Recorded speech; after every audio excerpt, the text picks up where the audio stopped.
გადაცემისთვის გზავნილი საზოგადოებას. ყოველ დღე, შაბათ-კვირის გარდა, ჩვენი ტელევიზია გთავაზობთ გადაცემათა ციკლს გზავნილი საზოგადოებას, სადაც მოზარდები მათთვის აქტუალურ თემებზე საუბრობენ. ჩვენში ღვთის მადლით არის ძლიერი გენი, ისეთი გენი, რომელიც იყო წმინდა მეფე დავით აღმაშენებელში, წმინდა თამარ მეფეში. ჩვენში არის სისხლი და ხორცი ჩვენი წინაპრებისა. სრულიად საქართველოს კათოლიკოს პატრიარქი ილიამ მეორე. გადაცემის სპონსორია კერძო სკოლა ლიცეუმი კვირიკე. ალექსანდრე ყაზბეგის 47. სკოლა ლიცეუმი კვირიკე, მომავლის საქართველოსთვის. პირადად მე ოცნება არ მაქვს ჩემი თავისთვის, ანუ სურვილები და ეს რაღაცები არ მოწუხებს, იმიტომ რომ ყოფილი ვარ რაც მაქვს, მადლობელი ვარ ყველაფრით და ერთადერთი ალბათ ოცნება იქნებოდა კარგი გარემო, ჯანსაღი გარემო და მშვიდობა. რაც არის და ბავშვების კარგად ყოფნა და როგორც ასეთი რომ ოცნებობდი რაღაც მატერიალურ ნივთზე ან ასე შემდეგ, ჩემთვის არ მაქვს ნამდვილად. და გამოვიდე მუსიკოსი, მივიდე მუსიკას, უკრავ გიტარაზე, აგრეთვე მაქვს მეორე ოცნება, ვარ 3D მოდელერი, ანუ კომპიუტერებთან მაქვს შეხება. მუშაობ GPI-ში, მაქვს 3D მოდელირებაზე და ჯერჯერობით ვერ გადამიწყვეტია რომელერც გავყვები. პირადად მატერიალიზმით არ ვარ გატაცებული, ან ჩემთვის უფრო სხვა რაღაცებს აქვს დიდი ფასი, ვიდრე მატერიალურ ნივთებს. ამიტომ ჩემს პირველ ადგილზე ის იქნება, რომ მშვიდობა იყოს, ეგაა კარგი. ოცნება ძეთ არ მაქვს, ამიტომ რაც შეიძლება მქონდეს, მაქვს, მაკმაყოფილებს. როგორც ასეთი ოცნება ჩემთვის პირადად არ გამაჩნია, თუმცა დღესდღეობით ალბათ მოგეხსენებათ, ჩვენს თაობაში ძალიან ბევრი პრობლემა არის. ყველაზე მეტად რაც ჩემთვის ანუ ასე ვთქვათ, სატკივარია არის ის, რომ ჩემი ბევრი მეგობარი ბიჭი მოიხმარს, ანუ ნარკოტიკულ ნივთიერებებს.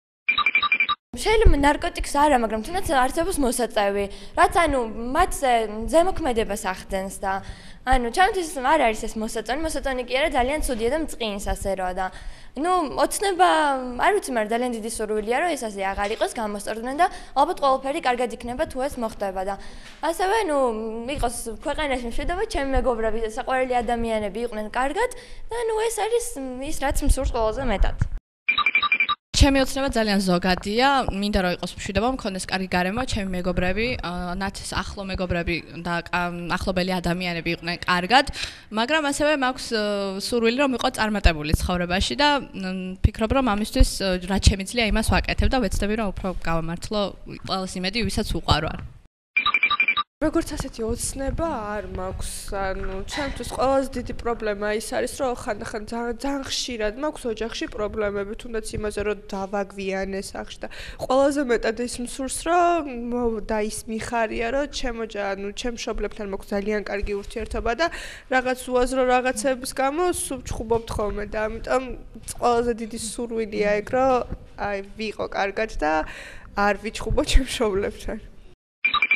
მინდა რომ ცხოვრებაში მივაღწია დიდ წარმატებას, დავეხმარო უსახლკაროებს, გაჭირვებულებს. მინდა რომ მეგობრები შევინარჩუნო ცხოვრების ბოლომდე.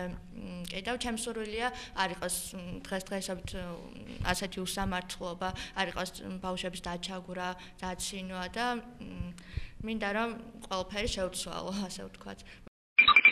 ჩემი ოცნება არის, რომ ჩემი საყვარელი ადამიანები, ვინც ყველაზე მეტად მიყვარს, ყოველთვის კარგად იყვნენ, ბედნიერად. ასევე ვოცნებობ, რომ ცხოვრებაში წარმატებას მივაღწია ყველა ადამიანი ამ ქვეყნად რაღაცა მისიისთვის მოდის და რაღაცა საქმე აქვს გასაკეთებელი და მე მინდა ჩემი საქმე და რაც მევალება ის პირნათლად შევასრულო და ყველაზე მეტად რაც მახარებს ეს არის გარშემო რომ ყველა ბედნიერია, ყველას ისა აქვს რაც უნდა, ეს მეც მაბედნიერებს და როდესაც ჩემი ახლობლები და ჩემი მეგობრები კარგად არიან. ჩემი ოცნება ვიყო წარმატებული ადამიანი, ყველას უყვარდე, ძალიან მინდა რომ ყველას უყვარდე. მყავდეს ბევრი მეგობარი გარშემო, რომლებიც სანდო მეგობრები. ასევე ძალიან მინდა ჩემი ოჯახის კარგად ყოფნა, ჯანმრთელად იყვნენ და არ მინდა რომ ადამიანებს შორის იყოს ჩხუბი, კამათი და ასე შემდეგ. მე საერთოდ გლობალური ოცნებები მაქვს, მინდა რომ ყველა ის პრობლემა, რომელიც ანუ დღესდღეობით არსებობს, გადაჭრილი იყოს სულ მცირე ხანში და ყველა შემსირგვლივ ხედავდა ძალიან ბედნიერს. მე პირადად ოცნება არ გამაჩნია, იმიტომ რომ ფიქრობ, ანუ შეუძლებელი არაფერია და აქედან გამომდინარე საოცნებოც არაფერია. ეს ყველაფერი იქნება სრულის დონეზე. ასევე მივყვები ცხოვრების რიტმს, რაც ვიცი რომ აუცილებლად მოგვარებადია, იმაზე არ უნერვიულებ, რაც ვიცი რომ არ მოგვარდება, ისედაც არ მოგვარდება და არც მასზე არ უნერვიულობ. ანუ ჩემი ოცნება არის დღესდღეობით და ჩემი ცხოვრობს საზღვარგარეთ და ძალიან მინდა რომ მალე დაბრუნდეს და საქართველოს ქონდეს ის შესაძლებლობა რომ დაბრუნდნენ ქართველი ხალხი საქართველოში, იმიტომ რომ ჩემი ბევრი ახლობელი საზღვარგარეთ არის, რომლებიც ვერ ახერხებენ დღევანდელი ცხოვრების გამო აქ ჩამოსვლას და დაბრუნებას და ძალიან მინდა რომ დაბრუნდნენ ყველანი. ჩემი ოცნება არის ადამიანებს შორის ცინიზმი საერთოდ მორჩეს რა ადამიანებს შორის, რადგან ეს იწვევს ადამიანებს შორის წყენას. მეც მაქვს გამოსტილი ეს დაცინვა ყველაფერი. კიდევ ჩემი ოცნება არის რომ საქართველოს გამთლიანდეს და გაძლიერდეს. მინდა რომ ანუ სკოლაში სადაც სწავლობ არ იყოს ერთმანეთის დაჩაგვრა, მაგალითად იყოს ყოველ თანასწორი. ხდება ბევრ სკოლაში და ჩვენ სკოლაშიც არა გამონაკლისი, რომ ხალხი ერთმანეთს ჩაგრავს და არ მიყვარს ეს. ხალხი უნდა იყოს ყოველ თანაბარი. ჩემი ყველაზე დიდი სურვილია ის რომ გავხდე წარმატებული მსახიობი და ვაკეთო ის რაც მე მომწონს და რაც შეეხება მშვიდობას ქვეყანაში და ასე შემდეგ, ეს დარწმუნებულია ყველა ჩვენთაგან ძალიან გვინდა. ძალიან მინდა წარმატებული ადამიანი გამოვიდა, მინდა რომ სხვას კარგისკენ მივუცითო, არ მინდა რომ ცუდი მაგალითი ვიყოს სხვებისთვის. მინდა დავეხმარო ძალიან ბევრ გაჭირებულ ადამიანს და ჩემი ბავშვობის ოცნება და ყოველთვის ძალიან მინდა და უსაკარო ბავშვებისთვის და უსაკარო ცხოველებისთვის რაიმე ფონდი შემექმნა, ასე ვთქვათ. ზოგადად ოცნება არ მაქვს, მაგრამ მინდა ვიყო ასევე წარმატებული ადამიანი, მყავდეს ჩემს გვერდით ისეთი ადამიანები, რომლებიცაც ვეყვარები და ყოველთვის დამიდგები ამ ხარში გაჭირვებისას ხინის დროს. ასევე მეც როცა მათ გაჭირვება ექნებათ, მეც დავეხმარები. მინდა მთელი მსოფლიოში შემოვიარო, იმდენად წარმატებული ადამიანი ვიყო, რომ ჩემი შემოსავლით არა მარტო ჩემთას, არამედ სხვებსაც დავეხმარო. ასევე ძალიან მინდა რომ აფხაზეთი დააბრუნოთ, მაგრამ ყველაზე მთავარი ჩემი აზრით სიკეთეა. ძალიან მინდა რომ ყოველს პატივს ემდეს, მაგრამ ყველაზე ძალიან მინდა ის ადამიანები, რომლებიც ძალიან მიყვარდა და აღარ მყავს, ჩემ გვერდზე იყვნენ. მე მაღაზიანებს შეიძლება ცუდად გამოვიდეს, მაგრამ ჩემი თაობის უმრავლესობა, მაგალითად გოგოები, პატივიცემა არა ერთმანეთს, გოგოები ბიჭებთან დადგებიან, იგინებიან, ვითომც არაფერი, ასევე ბიჭები გოგოებს პატივს არ ცემენ, დაინახავენ და თავისუფლად შეუძლიათ შეეგინოთ, არც შერცხებათ, არც არაფერი და ასევე ძალიან მაღაზიანებს, როცა საკუთარ მშობლებს აგინებს ადამიანი, არა მარტო ბიჭები გოგოების და საერთოდ შეიძლება ვეღარ გამოსხვა, მარტო გარეგნულად ვანსხავებს გოგოს და ბიჭს ერთმანეთისგან. არ მომწონს რომ გოგოებიც და ბიჭებიც ორივე მხრივ ეწევიან სიგარეტს, თუნდაც მოიხმარენ ნარკოტიკებს. ეს არ უნდა ხდებოდეს ესე და ჯანმრთელობისთვის თან საზიანოა ძალიან, მაგრამ როგორც ესეთი ბიჭები, გოგოები ბიჭებს არ უნდა ბაძავდნენ ყველაფერში. ადამიანს როდესაც აქვს ხელი, აქვს ფეხი, ხედავს, ესმის ყველაფერი. ანუ შეუძლია მოძრაობა და შეუძლია მუშაობა. რატომ უნდა სთხოვოს დახმარება სხვას? რატომ უნდა იჯდეს ის და უნდა გამოუწოთ. ანუ მართალი ადამიანი უნდა დაეხმაროს ადამიანს, მაგრამ ასეთ შემთხვევაში მე არ ვწამს დახმარების. ადამიანი ღმერთმა გიბოძა ის, რომ შენ შეგიძლია შენი შრომით მიაღწიო რაღაცას. რატომ უნდა სთხოვოს სხვას? პირველ რიგში რაც მაღაზიანებს არის განსჯის მომენტი, როცა ადამიანებს ისე შეუძლიათ ერთმანეთის განსჯა, როცა თავის ცხოვრებასაც არ უყურებენ. ჩემი აზრით, პირადი მაგალითი შემიძლია ვთქვა, რომ ეს რაღაც ადამიანური ვალდებულებების მოხსნის მომენტია, როდესაც უყურებ, რომ ადამიანს პრობლემა აქვს, რაღაცა შეეშალა და იმის მაგივრად რომ დაეხმარო და რაღაც რჩევა მისცე საზოგადოებაში ინტეგრირებაში დაეხმარო, პირიქით მას ზურგს უკან მასში აფასების აქციას უარყოფითად და ასე შემდეგ. გადაცემის სპონსორია კერძო სკოლა ლიცეუმი კვირიკე. ალექსანდრე ყაზბეგის 47. სკოლა ლიცეუმი კვირიკე, მომავლის საქართველოსთვის. ყველაზე მეტად ის მაღაზიანებს, რომ როდესაც მართალი ვარ და მამტყუნებენ, ამაზე ძალიან ვღიზიანდები, იმიტომ რომ როცა მართალი ვარ და მე ვიცი რომ მართალი ვარ და ჩემი არ ჯერათ, ამაზე ძალიან ვღიზიანდები, თუნდაც სკოლაში, თუნდაც სახლში, თუნდაც ჩემი მეგობრების გარშემო ყველგან. შემიძლია ვთქვა, რომ ყველაზე მეტად მაღაზიანებს შური. მინახავს გაჭირვებაც და ხინიც და ამ დროს გამოჩნდა ვინ იყო ჩემი ნამდვილი მეგობარი. გაჭირვების დროს საკმაოდ ბევრი მეგობარი გამოჩნდა და ამიდგნენ ხარში ძალიან ბევრი ჩემი ახლო მეგობარიც და ცოტა ისეთებიც ვისთანაც არ ვიყავი კარგად და მინახავს ხინიც, როცა დამიდგნენ გვერდში მეგობრები, მაგრამ ყველას არ უხაროდა და ყველა არიზიარებდა ჩემს ბედნიერებას და ჩემს სიხარულს. ვიზრდები და დღითი დღე ხვდები და ვიაზრებ, რომ თუ რა რთულია ცხოვრება, ის რომ იცხოვრო, ის რომ იარო სწორ გზაზე, ის რომ იცხოვრო პატიოსნად, ის რომ აკეთო რაც გინდა, ძალიან რთულია. არ ვარ ისეთი დიდი, რომ გამოცდილებაც მქონდეს, მაგრამ ზოგადად ვუყურებ დიდების ცხოვრებას. თუნდაც ჩვენი ახალგაზრდობა, თუნდაც ჩვენ სკოლაში ვხედავ ყველაფერს, რომ მართლა ძალიან რთულია. ერთადერთი რაც ძალიან მაღიზიანებს და ჩემი აზრით ეს ყველაფერი არის აქედან გამომდინარე, არის უსამართლობა. სკოლაში ვხედავ ხოლმე, როდესაც ერთი ადამიანი მეორეს აძლევს შენიშვნას და ზუსტად იმ შენიშვნას მეორე წუთს თვითონ იმეორებს და მე ის ვერაფერს ვერ ხვდება, ის ფიქრობს, რომ როდეს იმ შემთხვევაში, როდესაც აძლევდა შენიშვნას, ის მართალი იყო, ის მე მართალი ვარ, მე ყველაფერი ვიცი და რაღაც უნდა გაიგო ჩემი შესწორებები. მაღიზიანებს უსამართლობას. ყველაზე მეტად მაღიზიანებს ორ პირობა და პირფერობა. დღეს ჩვენ თაობაში ეს ძალიან ხშირია. ძალიან ბევრი ცუდი თვისება აქვს, რაც გასაღიზიანებელია, მაგრამ ყველაზე მეტად ჩემი აზრით, მაინც ორ პირობა პირში სიყვარული და ზურგს უკან სიძულვილი.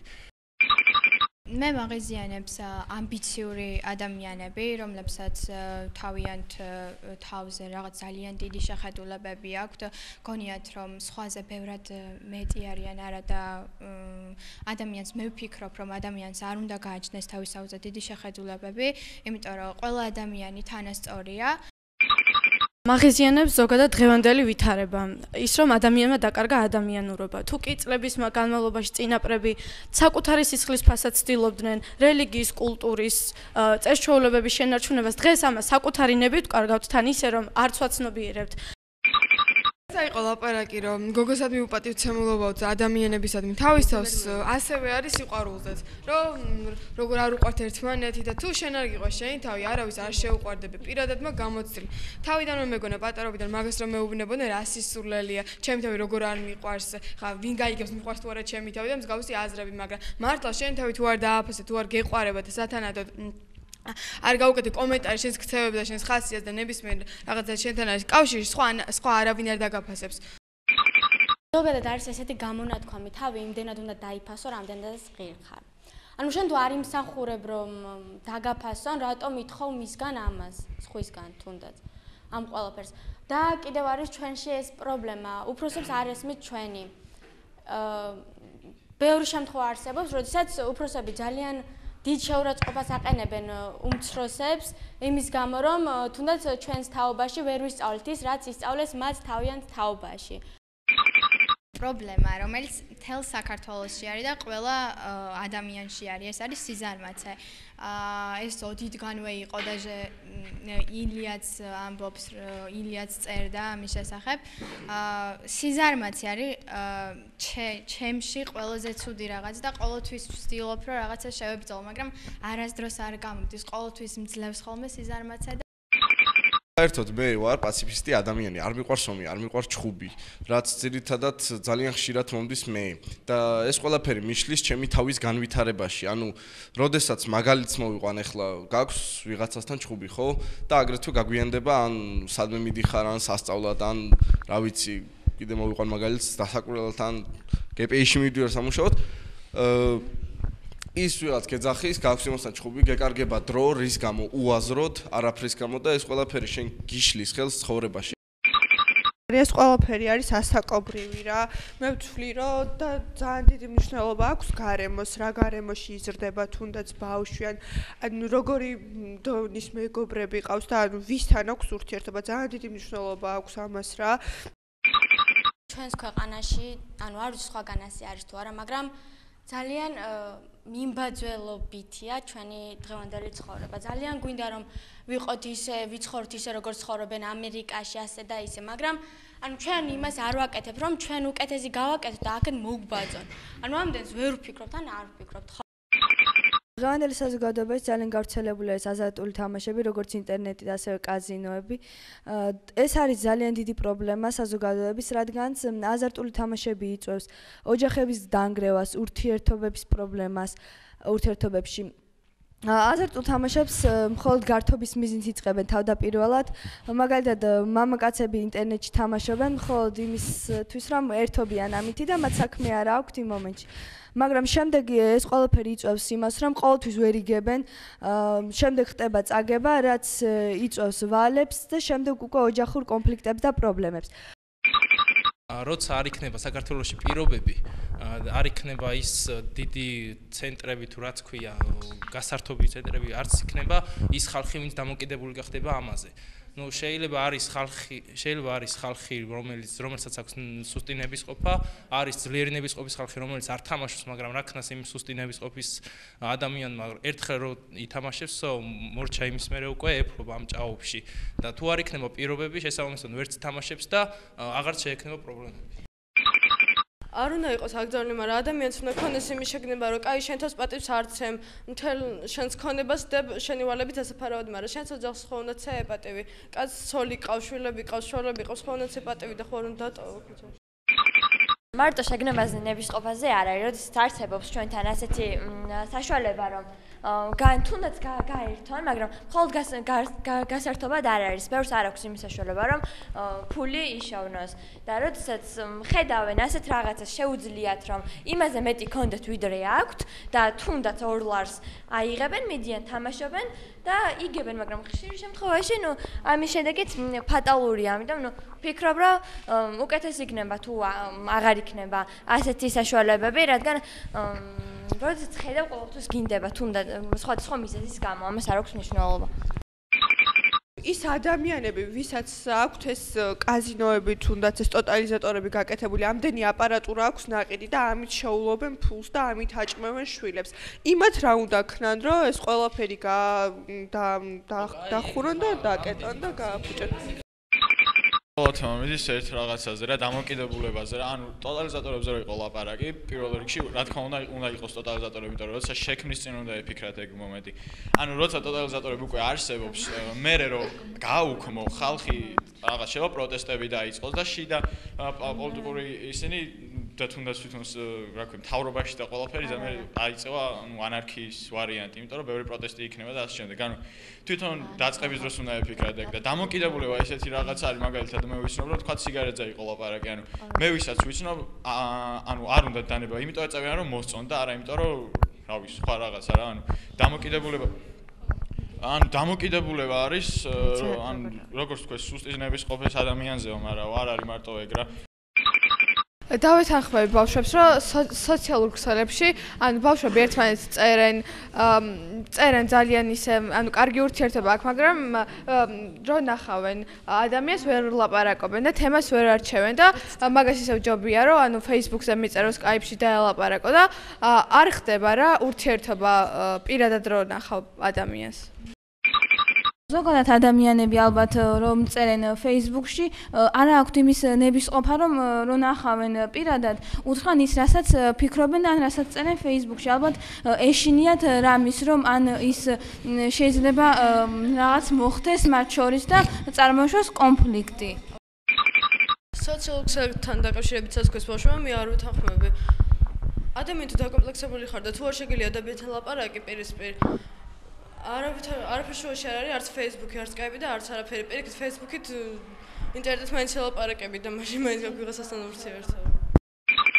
დღესდღეობით თუ განვითარდა ტექნიკა და სხვა პრობლემები და სხვა ცდუნებები არსებობს, იმ შემთხვევაში და ძველ დროში სხვა პრობლემები და სხვა ცდუნებები იყო და იმის გამკლავება სჭირდებოდა ხალხს. ჩვენ სამწუხაროდ ისეთ დროში ვართ, სადაც ძალიან ბევრი პრობლემაა. დარწმუნებული ვარ, ყველა ჩვენთაგანს გვინდა. აი და ერთი სული გვაქვს, ოდის მივალ სახლში, დავждებით Facebook-ზე მიწერთ შეყვარებულს თუ მეგობარს, მაგრამ მე ვფიქრობ, რომ ეს არ არის კარგი, თუმცა მგონია, რომ ყველა ჩვენთაგანს გვინდა Facebook-ით ურთიერთობა, მაგრამ ჩემთვის უკეთესი იქნება თუ პირადად ნახავ იმ ადამიანს, რომელთანაც მინდა ურთიერთობა, გამოვხატავ ჩემს გრძნობებს და გადაცემის სპონსორია კერძო სკოლა ლიცეუმი კვირიკე. სკოლა ლიცეუმი კვირიკე, მომავლის საქართველოსთვის. ალექსანდრე ყაზბეგის 47. საქართველო კლავაც აუცილებლად გადარჩება და გაბრწყინდება, მაგრამ ამას განახორციელებს ის თაობა, რომელიც ღვთისნების აღმსრულებელი და მისი მცნებების დამცველი იქნება. სრულიად საქართველოს კათოლიკოს პატრიარქი ილია მეორე.